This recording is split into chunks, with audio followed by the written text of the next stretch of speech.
Bonjour Sophie. Euh, Nous allons aujourd'hui enregistrer un nouveau thème d'éclairage jungien et il s'agit du repli sur soi des ados que Sophie Brown, qui a écrit un livre sur le sujet et qui est ma coprésidente au groupe Jung, nous allons échanger sur ce sujet. Sophie, Alors, effectivement, j'ai écrit un livre qui s'appelle La tentation du repli aux éditions Mauconduit, que j'ai commencé bien avant le Covid, en fait, et que j'ai terminé un peu après le Covid. Donc, évidemment, le Covid et le confinement ont accentué énormément les positions de repli à la fois des adolescents et des adultes, ça c'est sûr, il y a un avant et un après le Covid. Néanmoins, ça avait commencé avant. Moi, ce qui m'avait alerté avant, c'était notamment, alors bien sûr, l'augmentation des phobies scolaires, des phobies sociales, voilà, et c'est très difficile de donner un chiffre sur ces questions parce que en fait, on a plein d'appellations différentes et de dénominations différentes et on finit par perdre le paysage global. Mais si on prend les phobies scolaires, alors les phobies scolaires, on pense aujourd'hui qu'il y a à peu près 5% quand même des élèves en phobie scolaire, et je pense que c'est un chiffre largement sous-estimé parce que il y a tous les élèves qui vont un peu, pas vraiment, qui y vont, mais qui ne participent pas aux cours, etc. Donc je pense qu'on est largement en dessous quand même des chiffres. Après, concernant les jeunes adultes et les adultes, les burn-out, les dépressions, les phobies sociales, etc., sans compter tous les gens qui me semblent peut-être encore plus inquiétants, qui sont des gens qui vont travailler dans la journée, par exemple, et rentrent le soir et n'ont quasiment pas d'interaction ni avec leur famille, ni avec les gens à leur travail, mais qui se mettent devant des séries et qui regardent en boucle des séries ou qui jouent à des jeux d'ordinateur et ne sont plus en lien avec les autres. Je ne dis pas que tous les gens qui regardent des séries ou tous les gens qui jouent à des jeux d'ordinateur sont en repli sur eux. C'est évidemment des questions d'équilibre et de temps qu'on y passe. Mais il y a des gens pour lesquels ça représente une vie quasiment par procuration. mais on n'est quand même pas encore en France arrivé jusque ce que les Japonais appellent les ikimori. Alors, c'est les ikikomori. Il y a Ikikomori, pardon. ikiko. Et effectivement, le repli sur soi, enfin, ce phénomène a démarré, on pense au Japon. En tout cas, c'est le Japon qui a trouvé un nom d'abord. Et aujourd'hui, ils estiment à environ 700 000, 800 000 personnes qui ne sortent pas de chez eux, qui ne sortent pas de leur chambre. Et comme le phénomène a démarré il y a longtemps au Japon, la question c'est qu'il y a des gens aujourd'hui qui ne sont pas sortis de leur chambre depuis 20 ou 30 ans. Alors, les formes graves de repli sur soi, c'est ça, c'est les kikomori, ils ne sortent pas. Quand ce sont des jeunes, par exemple, on peut leur enlever leur téléphone, on peut leur enlever leur ordinateur, ils ne sortent pas plus. Pour beaucoup, ils ne sortent pas manger, c'est-à-dire ils vont même pas dans la salle à manger. Et il y en a qui ne vont même pas jusqu'aux toilettes ou qui attendent pour aller aux toilettes qu'il n'y ait personne dans la maison. Ça, c'est les formes les plus graves. Et après, il y a toutes les formes plus douces dont on parlait. Mais effectivement, et le Japon, c'est en constante augmentation. Alors, qu'est-ce qui se passe dans notre société pour qu'on voit cette augmentation? Alors, c'est vraiment la question. Qu'est-ce qui fait que à l'âge, si on prend les ados ou les jeunes adultes, à l'âge où l'élan vital est peut-être le plus fort, les pulsions sexuelles, certes elles désorganisent, certes elles sont compliquées à contenir, mais quand même elles nous amènent vers la vie, vers l'autre. Là, on arrive à ce que le sens de la relation, vraiment le sens de sortir de soi et d'aller vers la relation, soit éteint. Alors, c'est intéressant parce que Jung a vécu ça, hein. Jung a vécu une expérience de phobie scolaire. Il en parle dans Ma vie au chapitre des années de collège. Il nous donne quelques clés pour comprendre. Euh, Lui, il pense que c'est un système de fuite, en fait. Et ce qu'il dit, c'est que lui, il venait d'un milieu très modeste. Il arrivait dans des classes où il y avait des élèves à la fois très bons et à la fois de milieux sociaux plus riches et plus élevés que lui. Et il parle de sentiments d'humiliation, de peur d'échec et de sentiments d'humiliation. Et je pense qu'effectivement, cette crainte de l'humiliation. Aujourd'hui, cette ultra-sensibilité de beaucoup de jeunes et de beaucoup d'adultes qui leur font ressentir le monde extérieur comme une agression, euh, un peu comme une allergie, hein, comme si ils se retrouvaient au contact d'allergènes, les autres sont devenus des allergènes, ils sont allergiques et ils ne peuvent plus supporter le monde extérieur. Ce qui est intéressant dans ce type de repli sur soi, c'est que c'est le corps qui porte le refus. Ce sont très souvent des gens, soit des salariés qui ont vraiment envie de bien faire leur boulot, soit des jeunes qui disent mais moi j'aimerais bien aller au lycée ou j'aimerais bien sortir de ma chambre, mais je peux plus. Et effectivement, quand on les emmène un peu de force devant les grilles du collège, ils s'évanouissent ou ils ont des syncopes. Et c'est ce que raconte Jung aussi dans Ma vie. Il parle de dégoût, hein, donc de quelque chose qui est très, il y a une sensation portée par le corps. Ouais.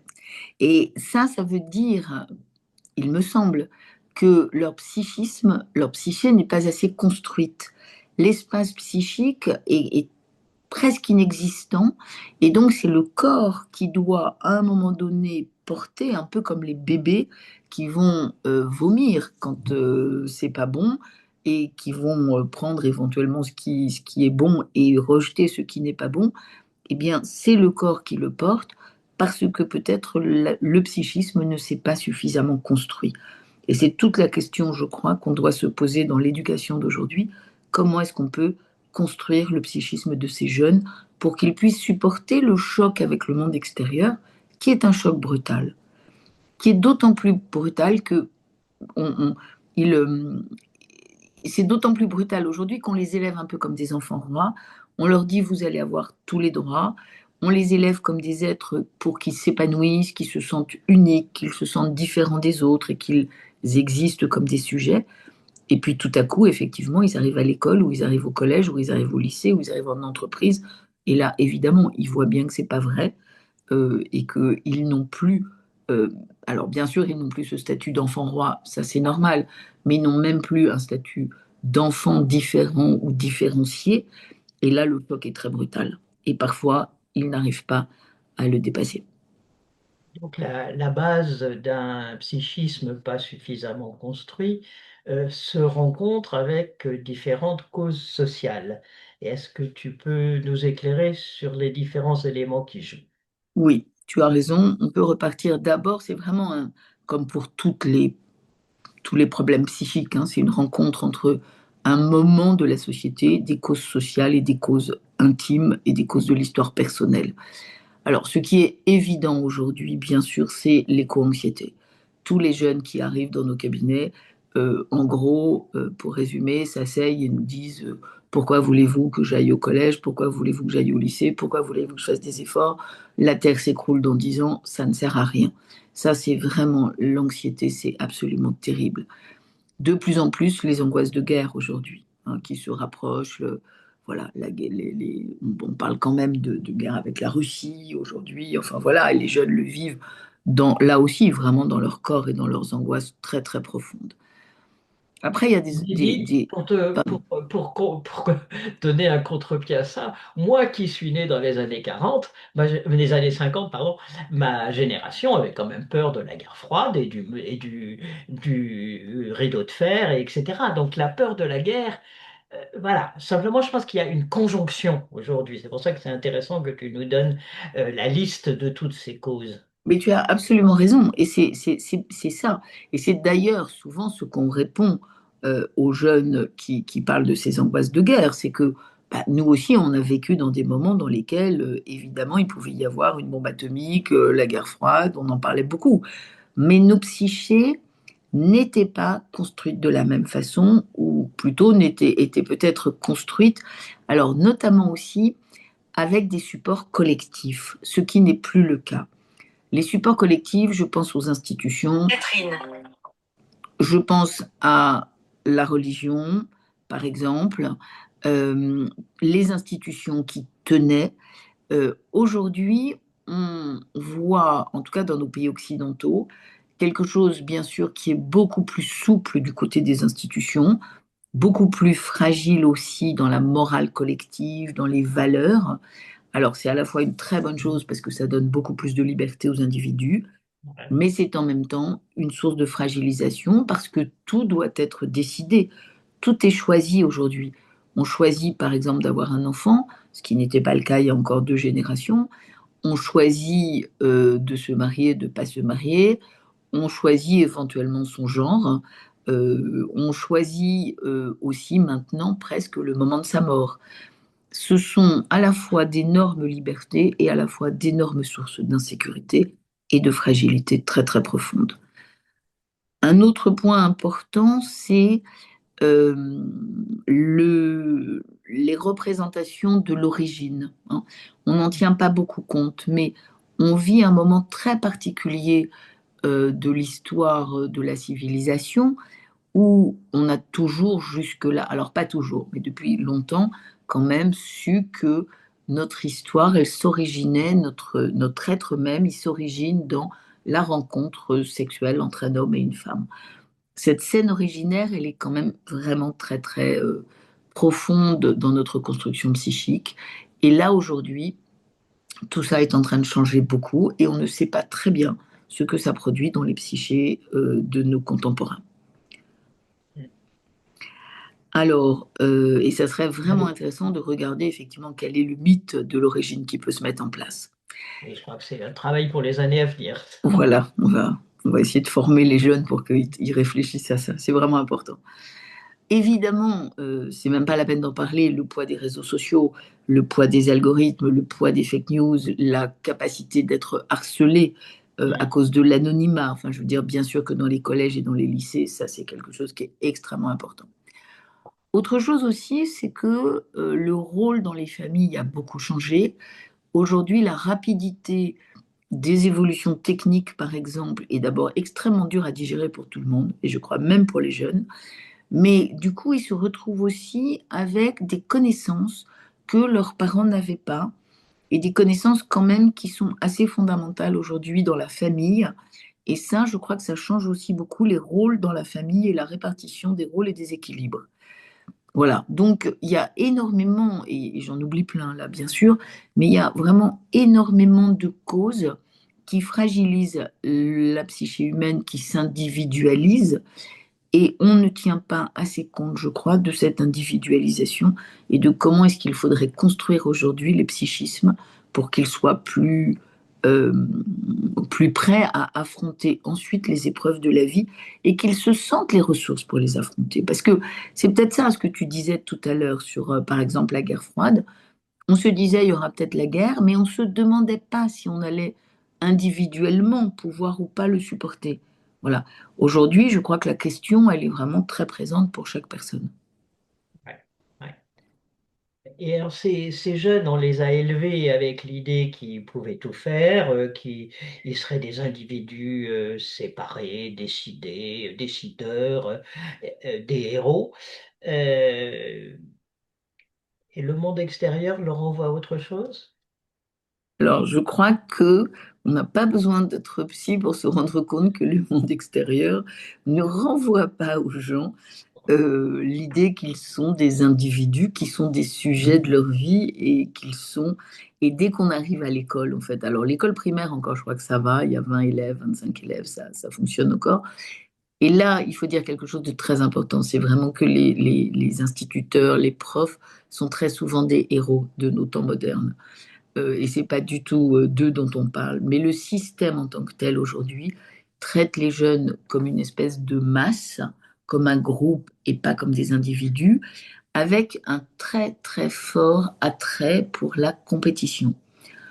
Euh, Dès le début, il y a quelque chose de bourdieusien dans cette histoire. On fait une sélection en fait et immédiatement, il y a les bons, il y a les mauvais, en fonction aussi de leur classe sociale, en fonction de l'attention que vont passer les parents ou pas. Et cette compétition-là, il faut qu'on se rende compte à quel point elle les fragilise. Elle les fragilise parce que bah forcément, ils se sentent les plus mauvais. Euh, L'exemple qu'on pourrait avoir, c'est les enfants très doués, très bons par exemple, ou très scolaires, qui arrivent en classe prépa. c'est-à-dire qu'ils font partie quand même de l'élite, entre guillemets, de ce que le système scolaire a créé. Et en classe prépa, il y a encore un système lié à la compétition très très forte et parfois qui joue sur l'humiliation. Leurs notes baissent énormément et il y en a qui décrochent à ce moment-là et qui sont terriblement malheureux. C'est-à-dire que même les meilleurs dans ce système-là finissent par se sentir mauvais. On a quand même un drôle de système éducatif. Et vrai, comment est-ce qu'on peut comprendre les mécanismes inconscients qui sont à l'œuvre et qui aboutissent à ce repli sur soi? Alors, on peut se dire que d'abord, les enfants, les jeunes, les adultes aussi, développent ce qu'on appelle des défenses paranoïaques. Hein, c'est-à-dire qu'à force de se sentir harcelés, attaqués, agressés, ils vont développer des systèmes de défense du moi. Là, on est en train de parler plutôt des défenses du moi, peut-être des défenses du soi, qui vont fonctionner en permanence et qui en fait vont finir par les enfermer. Parce qu'à force de se défendre, évidemment, on s'enferme. Donc on peut penser que l'enfermement, lui, il vient du fait de se défendre profondément. Et on se défend de quoi? On se défend, je crois, d'un sentiment d'impuissance terrible. Ces élèves-là, ces enfants-là qui s'arrêtent, qui s'enferment, ils ont le sentiment d'être totalement impuissants. Ils n'ont plus d'action possible sur leur vie. Et ça, c'est terrible. Alors, qu'est-ce qui se passe? Il se passe que, ben, on le sait bien, quand le moi se sent impuissant, quand consciemment on se sent impuissant, on va développer dans l'inconscient une image de toute puissance, compensatrice, et uniquement compensatrice. Dans leur chambre, ils sont tout puissants, ça c'est sûr. Dans leur famille, ils deviennent tout puissants. Et d'une toute puissance horrible, puisque c'est une toute puissance passive, qui est peut-être le stade le plus ultime de la toute puissance. C'est-à-dire que c'est en ne faisant rien qu'ils trouvent une puissance sur l'environnement. Évidemment, c'est inconscient, hein. Il n'est pas question de penser que ces gens-là savent qu'ils sont en train de faire souffrir ou qu'ils font volontairement une action de toute puissance. C'est pas du tout ça la question. Là, c'est vraiment des mécanismes inconscients dans ce que tu dis, Brigitte. Mais c'est vraiment intéressant parce qu'ils font certainement vivre aux gens, à leur environnement, la même impuissance que celle que eux ressentent. Moi, je me souviens d'une maman qui me disait, mais je ne peux pas aller chercher les flics pour l'emmener au lycée. Je ne peux pas le porter pour l'emmener au lycée. Et c'est vrai, on ne peut pas faire ça. Et donc, tout le monde se retrouve impuissant dans cette histoire. Et ces sentiments d'impuissance qui se mêlent entre le jeune et sa famille, par exemple, créent des situations terriblement destructrices. Ouais. Et la valeur, enfin la force de cette toute-puissance passive, c'est ce qu'on peut voir dans la nouvelle de Melville, Bartleby, où il est embauché et ensuite on lui dit à chaque fois qu'il faut faire quelque chose, I would prefer not to. Je préférerais ne pas faire. Et ça lui ouvre un immense ascendant sur le monde autour de lui. Il occupe les lieux de présence, absence, une résistance passive sur laquelle l'entourage n'a pas prise, comme ce que tu viens de dire de la mère de ton élève qui dit mais je vais pas aller chercher les flics. Et effectivement, c'est très très difficile de sortir, de faire sortir les jeunes de cette toute-puissance passive. C'est terrible, c'est vraiment très difficile. Et on comprend bien là, vraiment la pensée clinique de Jung nous aide beaucoup dans cette question de la compensation entre l'impuissance ressentie consciemment et cette toute-puissance qui se développe. Et quand je dis que c'est une toute-puissance passive, elle est doublement passive, puisque les jeunes sont eux-mêmes victimes d'eux-mêmes, puisque eux, ils aimeraient bien aller au collège et c'est leur corps qui ne veut pas. Et donc, on est dans des systèmes de poupées russes de victimes passives jusqu'au jeune qui dit, mais moi j'aimerais aller au lycée, mais je ne peux pas y aller. Ouais. Et donc, c'est finalement le corps qui décide pour lui, pour la famille, et qui vient créer une situation qui est euh, totalement fermée de tous les côtés, avec cette position de victime de tout le monde. Oui, parce que traditionnellement, l'adolescence et l'âge de jeune adulte, c'était l'âge de la rébellion, de la recherche de B68 ou de révolutions diverses, hein. Ça semble pas du tout être le cas des jeunes d'aujourd'hui. Non, alors il y a des jeunes qui s'engagent, il y a des jeunes qui font des choses, et notamment je pense à l'écologie ou je pense à l'économie sociale et solidaire. Enfin, il y a pas mal de jeunes aujourd'hui qui font des choses. Mais en tout cas, les jeunes qui renoncent, qui s'arrêtent, eux, ils sont pas du tout dans cette position active.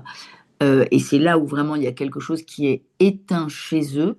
Cet élan vital est totalement éteint, il est complètement refermés, alors protégés en même temps, hein. Et ce ne sont pas non plus des jeunes qui font des tentatives de suicide. La tentative de suicide, elle n'est pas dans la protection absolue puisqu'on peut mourir. Surtout, elle est souvent à ces âges-là, effectivement, un appel à l'aide, c'est-à-dire quand même, on sait que quelqu'un peut exister et peut entendre notre appel à l'aide. Alors que là, dans cette situation d'enfermement, il y a quelque chose où vraiment il n'y a pas d'autre. Il n'y a pas un autre que l'on peut appeler. Et c'est ça la toute-puissance suprême, c'est on ne peut, et terriblement malheureuse, hein, on est replié dans sa tour, on ne peut vivre que tout seul et personne ne va entendre notre appel à l'aide. Alors, Non. est-ce que toi, analyste de jeunes, tu peux nous dire comment est-ce qu'on peut faire sortir ou essayer de faire sortir ces jeunes de leur chambre? Alors c'est évidemment très difficile. Il y a des équipes aujourd'hui qui soit vont dans les maisons, parlent à travers la porte, par exemple, à des jeunes qui sont de l'autre côté et qui n'ouvrent pas. Moi, j'ai eu un certain nombre de jeunes que j'avais par téléphone, mais ils étaient déjà d'accord quand même pour prendre la communication. On s'est parlé d'abord longtemps au téléphone. Ensuite, ils viennent avec leurs parents, par exemple, qui les accompagnent parce qu'ils sont incapables, évidemment, de venir tout seuls. Et je me souviens d'un jeune, notamment, qui me disait, je ne peux pas prendre le métro parce que dans le métro, parce que ça, c'est aussi un paradoxe. Leur psychisme est totalement fermé et enfermés, et en même temps, ils sont complètement ouverts, puisque le psychisme n'est pas construit, et donc ils sont ouverts de façon extrêmement sensible à tout ce qui se passe et à toutes les énergies qui circulent autour d'eux. Et lui, il me disait, mais je ne peux pas prendre le métro. C'est comme s'il entendait ou s'il ressentait un peu toutes les angoisses des gens qui étaient là dans la rame de métro, et il arrivait dans un état totalement exsangue. Il était vraiment, voilà. Donc, on travaille assez longtemps par téléphone, ensuite on fait une petite séance de temps en temps, éventuellement on y va s'il faut, et puis progressivement, effectivement, ce qu'on travaille, c'est ça, c'est la transformation de la position passive en position active, un tout petit peu, et je raconte dans le livre, par exemple, que un des patients, je me suis dit qu'on avait changé, que quelque chose allait pouvoir avancer un jour où il m'avait dit qu'il avait eu faim dans la journée, qu'il était descendu dans la cuisine, il n'y avait personne dans la maison, mais il était descendu et il s'était fait cuire du riz. Et c'était la première fois en 2 ans que, au lieu d'avoir faim et de se dire j'attends que mes parents rentrent, ils me donneront à manger, ils m'amèneront à manger, là il s'était dit je peux moi aller me faire cuire quelque chose. Et là réellement, je me suis dit bon ça y est, on est passé, on a fait baisser la toute-puissance inconsciente et le moi a pu récupérer une position un petit peu active, hein. On revient aux états de bébé, hein, vraiment, de bébé avec cette position totalement passive, voilà, qui, qui, qui les enferme totalement. Ouais. Et donc, en résumé, qu'est-ce qu'on peut avoir comme action, aussi bien d'ailleurs les parents, les adultes qui les entourent, que les thérapeutes? Alors, il y a 2 niveaux. Au niveau individuel, je crois qu'il faut essayer de trouver cette position qui est horrible à trouver pour les parents, presque d'accepter effectivement de retrouver des bébés que l'on va refaire avancer très très très doucement, exactement comme s'ils passaient de 2 mois à 6 mois, puis à 8 mois, etc. Et avec ce que Winnicott appelle ce paradoxe du trouver-créer, hein. C'est-à-dire que les choses vont arriver effectivement, mais on doit essayer de les amener à l'idée que peut-être ils peuvent être créateurs de quelque chose. Quand ils reçoivent un biberon, ils n'ont pas juste reçu un biberon, ils ont aussi d'une certaine façon créé le biberon. Et ça, c'est vraiment ce passage-là qui va être important au niveau individuel. Au niveau plus collectif, dans le livre, je les appelle des canaris parce que ce sont comme les canaris qui descendaient dans les mines et que les mineurs emmenaient parce que les canaris étaient beaucoup plus sensibles que les humains au coup de grisou, et que donc quand un canari mourait ou commençait à s'étouffer, il était vraiment temps de remonter à la surface. Et là, il y a quelque chose de cet ordre-là pour moi. Ces jeunes-là, ils sont extrêmement sensibles et ils nous disent, attention, il y a quelque chose qui ne va plus du tout.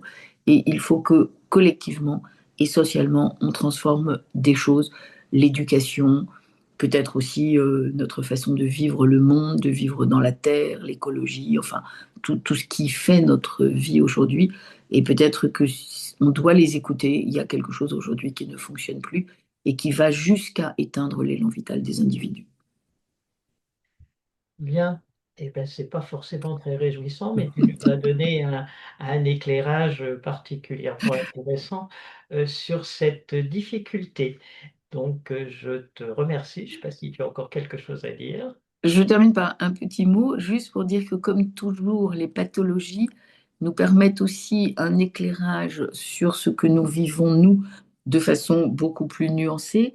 Et comme toujours, un problème vraiment embêtant, grave, et quelque chose qui nous permet de mettre une loupe aussi sur nos propres comportements. Et qu'une des choses que nous pouvons faire aussi, nous, c'est lutter dans nos vies contre le repli. C'est-à-dire que quand on prend le métro, il faut continuer de regarder les gens et peut-être éventuellement de leur sourire. Et c'est ce qu'on fait aussi, d'une certaine façon, au groupe Jung, en créant des groupes de travail, en créant des gens qui réfléchissent ensemble, en faisant des conférences. Moi, je crois que c'est à nous aussi, chacun, de lutter contre le repli qui est tellement tentant dans notre société. Voilà. Et tout est fait pour que nous nous replions chacun chez nous. Et il faut absolument qu'on continue à penser et à vivre le collectif. Merci, Sophie. Merci Brigitte.